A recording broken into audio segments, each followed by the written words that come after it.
Alright, so I have known about the DLC, like, for a little bit now.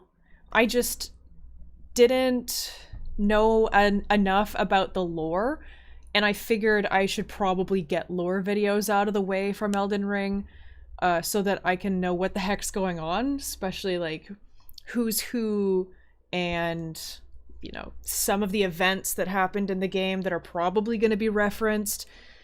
So I didn't want to completely jump into the Elden Ring DLC info dump knowing absolutely nothing. So yeah, I guess here we are watching stuff about the DLC, and I am very excited to learn. So here we go, I guess. So this is going to be a video about one image that appears in one tweet that simply tells us that Elden Ring's DLC is coming.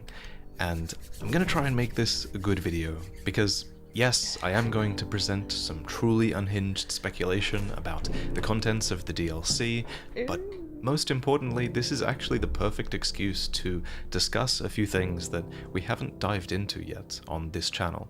For example, we've yet to discuss Torrent, whose mysterious origins are clearly being teased here, and I also want to talk about the dark side of the Erdtree, which is absolutely a huge part of the lore already.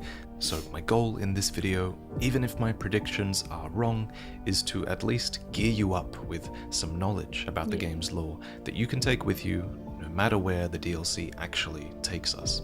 Okay, so not to like get too speculative, because I'm nowhere near as knowledgeable about Elden Ring than Vati, but if you could see here over this little scroll, there was a big tree before the Erdtree, if I recall correctly. Do you think that maybe there's potential that this is like before the Erdtree? Because this is clearly not just a big glowing tree like the Erdtree. Do you think that... Like, I still do think that this is like a back in time thing. I might be totally wrong. I don't know. But maybe it's about that? An option to customize Torrent? Why would we want to like how he looks or like abilities? Because I don't think he needs to change who he is. He's very, very cool as is. And my other goal with this video is to let you know that my art book is currently cool. 10% off for a limited time. Oh, I like that. That's really cool. First and foremost, let's talk about who is riding Torrent in this image, because out of everything I talk about in this video, this is the thing that I'm most certain of. Now, at first, when I saw this, my mind went immediately to it being Queen Marika, because of that braided golden hair.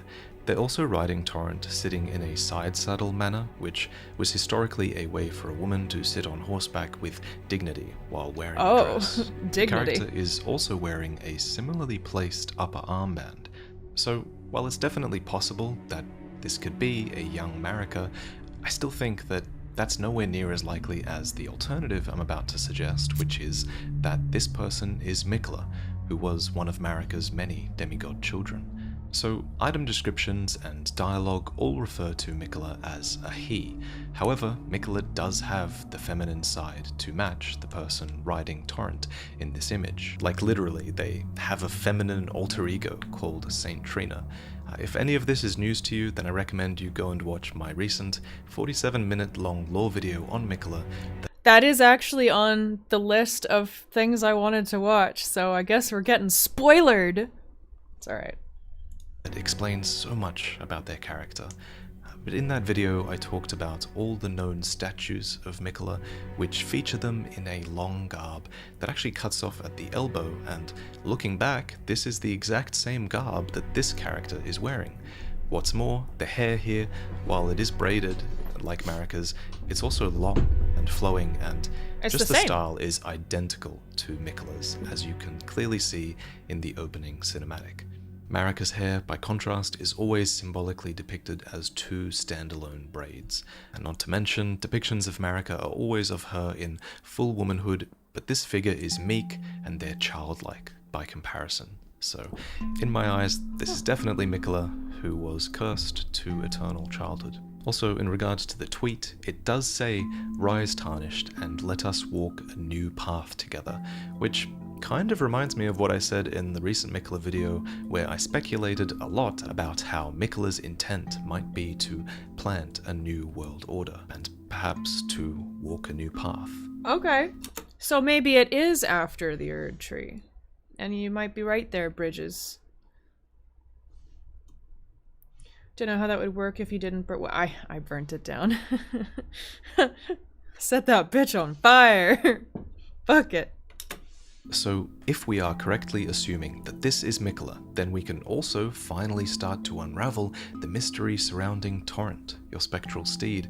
And that's important, because Torrent is not just some random mount. He's a full-on character, and for whatever reason, he chose you as his tarnished, down to the very moment where he sniffs you out in the stranded graveyard. Melina is actually an unwitting part of this plan to find and guide you. She has no real memory or knowledge of whatever plot that she's a part of, beyond following Torrent's own guidance, which she then passes on to you by giving you a golden ring, which doubles as a whistle. Someone who does seem to know a bit more about Torrent is Ranni, who, you might remember, at the very start of the game, entrusts you with 3 lone wolf spirits. That never happened with me. I never met Ranni before I found her in her little castle. People were like, go back to that place at night, even though I did a couple times, and guess who wasn't there? Guess who wasn't there? Yeah, I guess it was too late, huh? It's alright though. I'm probably gonna end up replaying it at some point. Probably gonna... I might try and melee the game. I don't know. I feel like that also sounds kind of like hell. But we'll see. I don't know. First I have to beat all the other games that I want to beat. Which, by the way... we got quite the list. I gotta finish Spiritfarer. I'm gonna go hard on trying to just complete tasks today. I never really used the Spirit Ashes until much later in the game. And then I mostly just kind of used the Mimic tier. And they give you a spirit calling bell as well, and Ranni says that these are from Torrent's former master. I'd heard tell of a tarnished hurtling about atop a spectral steed. I was entrusted this for thee, by Torrent's former master. Now, you could argue that she's referring to Melina as Torrent's former master here, but then that doesn't really make sense, because why would Ranni bother to hide Melina's identity as Torrent's former master if we've met Melina already? So I think that Torrent's former master is surely some other third party. Someone who is clearly very in tune with spirits, considering Torrent is himself a spirit, and considering the spirit calling bell and the 3 lone wolves are all from the same person. Speaking of the 3 wolf spirits, there's actually a relief in Farum Azula that depicts 3 wolves crowded around a small, slight figure. Whoever owned Torrent would have also owned the 3 wolf spirits, so I've always wondered if this image was depicting Torrent's former master. Maybe. And whoever Torrent's former master was, they were someone that was able to compel both Melina and Ranni to seek you out on their behalf. My best guess until now was that it was Marika doing this, as we know she goes to great lengths to help the Tarnished. Even Hugh forges weapons for you on Marika's behalf, and he even speaks of a spirit caller that he once knew, so yeah, I always thought the spirit caller might have been Marika, until now, because considering this image, I think we really have to entertain the possibility that Torrent's former master could have been Mikola. Probably. As you may know, Mikola had a famous ability to compel the affection and loyalty of others, so it's also very easy to think then that Ranni, Melina, Torrent, and even Hugh might have intervened to assist you on Mikola's behalf. Mikola was also a talented craftsman who might have crafted the golden spectral steed whistle ring. Anyway, for now this is just all speculation, but at the very least, I think we are getting closer to learning about Torrent's former master here. Yeah. For sure. And finally, what's with the dark Erdtree in the distance?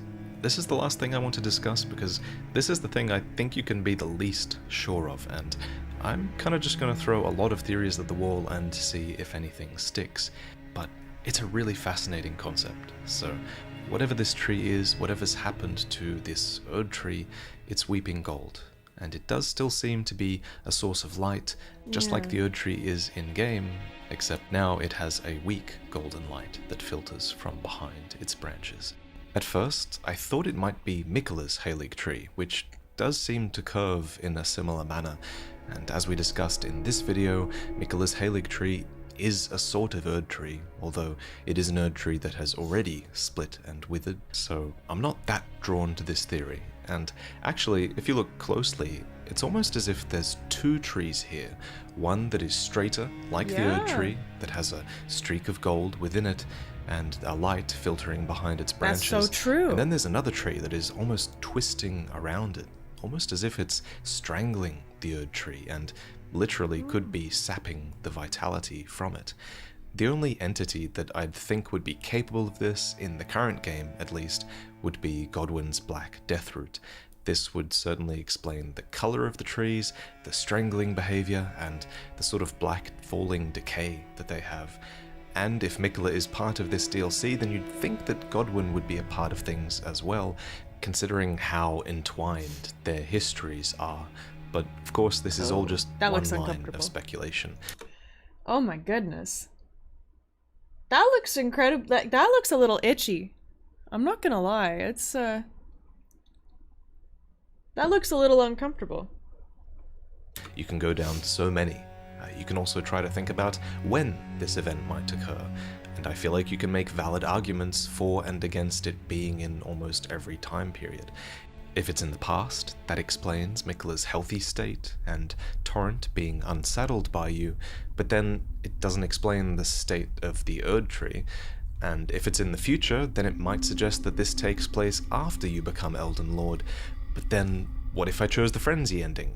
How does Miquella just take Torrent from you? Shouldn't Miquella's future be with Mohg? And then there's the theory that this could be some sort of alternate reality altogether, whether that's in the past, present, or future. And I quite like this idea, considering Miquella has a whole storyline where they also exist within some sort of dreamscape as their alias, which is Saint Trina. And also, the landscape here doesn't really look like the lands between that we know. The mountains seem too low, the wheat field seems too vast, so what if this is some sort of spirit realm? Maybe. And speaking of spirit realms, the Erdtree being black, and the spirit graves, and Torrent, who is also a spirit, these things make me want to talk about the black lampwood of the Helfen. To a lot of you, those random words I just said probably made no sense. They're actually words that only really show up in one item description. I feel like a pretty common story for a lot of things. It's like the dream of a child and they're like trapped within it. Maybe you go into the mind of Miquella. Maybe not. But I feel like that's a pretty common thing in a lot of the stories that I've consumed, where people see into the dreams of like a really, really severely troubled child, and they've built a world for themselves where they can deal with their trauma. I feel like there's a lot of stuff like that. Again, very well could not be it, but it could be within the mind of Miquella in a way, or like a world of their own creation. Kind of looks like it could be. Yeah, kind of like hiding in a painting. Exactly. Yeah. That's, yeah. Oh, yeah, I'm sure that they could come up with a fucked up way of making it happen too, for sure. The deep root tree before it got shut. Yeah, I mean, we'll see, I guess, but yeah, he is right. It does look like some sort of parasitic tree absorbing the light from the Erdtree. I guess we'll see. But if you weren't aware, the Helfen is described as being a sort of dark counterpart to the Erdtree, in the sense that it also offers a type of guidance, except its guidance is offered to the heroic dead of the spirit world. We talk more about the Helfen and the Lampwood and this guidance in this video on death. Yeah. So if you're interested in speculating down that particular rabbit hole, I'd recommend that video. To be honest though, Shadow of the Erdtree is such an extremely evocative title that there really are so many things that I think it could be referring to. For example, a big part of me wonders if we're supposed to reject the first impression that this image gives us. Remember when Elden Ring's first cinematic trailer dropped and everyone thought that Radagon was shattering the Elden Ring? That's clearly what the trailer wanted you to think, considering the narration, but really, Radagon was actually repairing the Elden Ring, and the true story was way more complex. Yeah. So I feel like we shouldn't rule out the possibility that this image might not depict the Erdtree dying. What if this image is instead depicting a scene from long ago, back when the Erdtree was first coming into existence? That's what I was thinking. This is an idea I put forward in my earliest lore video for Elden Ring, and in that video I stated that an existing great tree might have been taken over by the parasitic golden Erdtree. Yep. And I admit, I was way too sure of myself when I presented that theory. I basically presented it as fact, which was wrong. However, I still think that that theory has some validity, because we do know that a crucible of chaotic life existed within the primordial Erdtree, and we know that the crucible was related to great tree ornamentation, as shown by the Crucible Knights, and there are suggestions that the great tree roots are a distinct thing from Erdtree roots, so I do think that it's worth considering that a great tree existed before the Erdtree, and that the Erdtree might have taken it over in a sense. So I do want to cautiously put forward that theory again for consideration. However, moving on, last theory on the Erdtree, I do want to mention that shadow and darkness are kind of already related to the Erdtree via the two fingers. Despite how ironic that might sound, right? You wouldn't think that darkness and shadow are related to this tree that is all about warmth and light and abundance, but darkness does play a part. Servants of the two fingers were known to cast spells such as darkness and Assassin's Approach, which helped them in assassinating the tarnished that had strayed from the guidance of grace. Not to mention the two fingers, being these envoys of the greater will, were capable of bestowing beastly, living shadows to prominent characters, most notably Rani, who was given Blythe, and Marika, who was given Malekith. So the title could be referring to these shadows, but again, I really am throwing all kinds of ideas out now, so they really could be doing anything when it comes to the setting and the time period of it all. So what do you think? But moving on from the Erdtree and Torrent and their rider, what else do we see in this image? Well, again, there are these ghostly graves with holes in their center. And funnily enough, in a recent Secrets video, we talked about how From Software loves reusing these cut God's Grave assets from Dark Souls 3. And the asset actually has reappeared in Elden Ring already. There's one grave just like these at Morn Castle, where you fight the Leonine Misbegotten. It's also not the first instance of physical objects having a ghostly presence in the world. You can also see this in Leyndell with the ghostly flagpoles. And I'll be honest, I don't really know what this means beyond it being a sort of spiritual overlap of worlds, perhaps? Or maybe these are time periods that persist spiritually somehow? I don't know. And then you can also see a couple of stone coffins in the image as well. These stone coffins appear all over the Lands Between, and it's here that little you might loot have picked up a ton centers. of rooms, if you could have defeated the wolves that often guard these sort of cemeteries. Magic. Anyway, I'm getting the vibe Bye. that there's going to be quite a long wait until Elden Ring's DLC is ready. I'm kind of expecting the worst, but hoping for the best. But I don't really expect a trailer anytime soon. I think the next most likely time would be around Summer Games Fest in early June. But then they did drop this random announcement on a random Tuesday, so who knows what From Software is thinking, honestly. Anyway, before I fall asleep, I want to quickly talk to you guys about version 2 of my art book, which is Soul Arts, which is currently 10% off for you all until the end of March. Oh, that's as long as you amazing. enter the code SOULARTS10 at checkout. If you're unfamiliar, Soul Arts is designed to be the ultimate art book for any fan of From Software's games.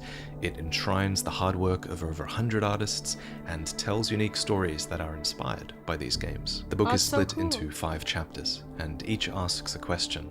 What if Bloodborne 2 was real? What if you could explore other lands in Dark Souls? What other prosthetic tools could Sekiro have used? What is beyond the broken 6th Archstone of Demon Souls? And what did we think Elden Ring would be back when we knew nothing? If you bought during the Kickstarter, you would have received version 1 of Soul Arts, which is still gorgeous, with glossy pages and deep blacks and colors that look amazing in optimal lighting conditions. But version 2 uses a thicker, more matte paper that brings a few more details out of the darkness and makes for a slightly easier reading experience. But it's the same book in the end, even if it is a little bit thicker, and again, it's 10% off for a very limited time, so make use of that by using the discount link in the description while you can. But thank you, as always, for watching, and I'll see you next time.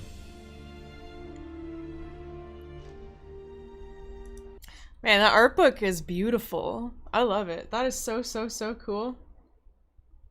I've always wanted to do an art book, but I need an awful lot more art, to be honest. I don't know. Either way, that's fantastic. That's super cool. You know what? I think everything that he said is pretty darn solid, and at this point, I am pretty convinced that this is Mikola, to be totally honest. I'm pretty convinced. I will have to see when it comes out, though, eh? Although we might have to wait a little while to see exactly what's going on with that. Here, hold on. I'm just gonna look up. There's still absolutely no release date, right? I'm just gonna look it up on my phone real quick. Shadow of the Erdtree.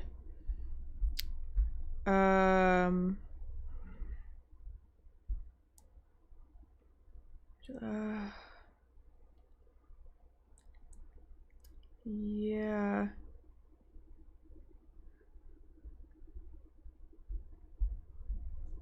Why Shadow of the Erdtree is probably the last Elden Ring DLC? What do you mean the last? It's the first. Woo! Oh, thanks. Yeah, no, I got headphones. Huh? Yeah. Yeah.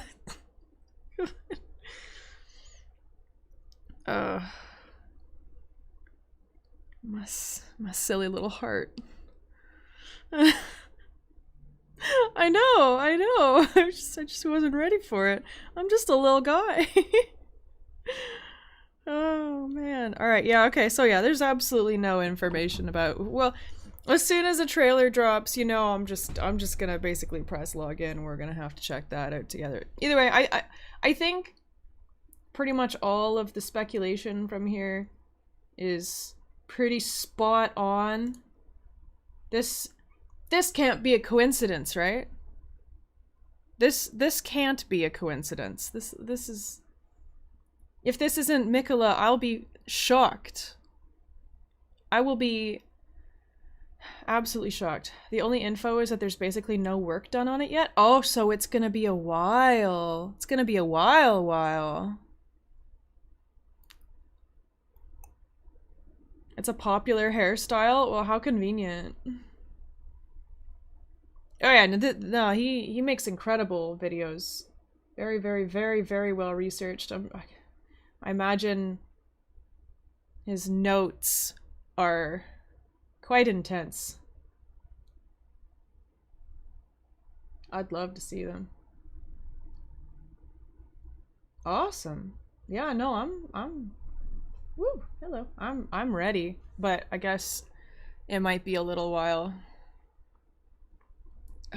Yeah, Bing, hey. Sup, girl? How you doing? How you doing? A little cutie. All right. So, no, that looks awesome. I guess we'll see what ends up happening.